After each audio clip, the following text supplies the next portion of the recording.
কি ব্যাপার নরেশ? জি, জি জি হুজুর, বলুন। আরে আরে, বাহ, ভীষণ সুন্দর তো জুতোটা। বাহ, কি ব্যাপার নরেশ, এত সুন্দর জুতো বানাও তুমি? অবশ্য তোমার জুতো বানানোর প্রশংসা আমি শুনেছি, তা বলে তুমি এত ভালো জুতো বানাও? না না না, আমার চোখে তো আগে পড়েনি কখনো ব্যাপারটা। কত দাম, কত দাম তোমার এই জুতোর? বেশি না, বেশি না হুজুর। চামড়ার দাম, জুতো সেলাইয়ের সরঞ্জাম আর মজুরি মিলিয়ে মাত্র মাত্র 500 টাকা। ব্যাস, মাত্র 500 টাকা? এত ভালো হাতের কাজ, এত সুন্দর দক্ষতার জন্য আমি তোমাকে 500 টাকার বদলে খুশি হয়ে 1000 টাকা দিচ্ছি। এই না, আর শোনো, এরম জুতো আমি আমার বউকেও দিতে চাই, সুতরাং তুমি আরও 500 টাকা অগ্রিম হিসেবে নিয়ে নাও।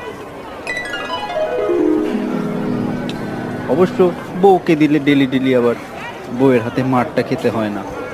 যাই হোক,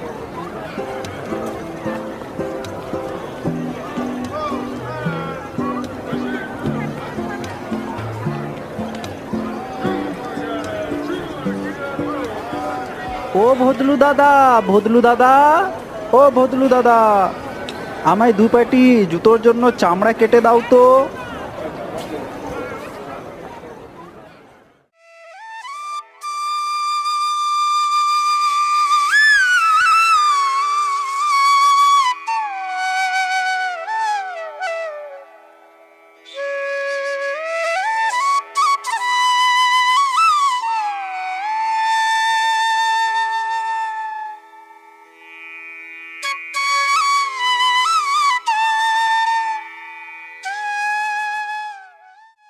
গিন্নি, আরে ও গিন্নি, গিন্নি, কোথায় গেলে গো? আরে হিরে গলায় চিৎকার করছো কেন তুমি? কি হলো, পাগল টাগল হলে নাকি? আরে পাগল হওয়ার মতনই তো গো ব্যাপারটা। দেখো দেখো, বাজার থেকে কি কি নিয়ে এসেছি দেখো।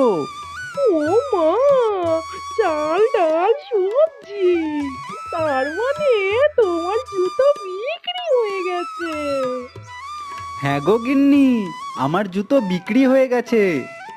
স্বয়ং জমিদার মশাই আমার জুতো কিনেছেন, সাথে বকশিস এবং নতুন জুতো বানানোর জন্য অগ্রিম টাকাও দিয়েছেন।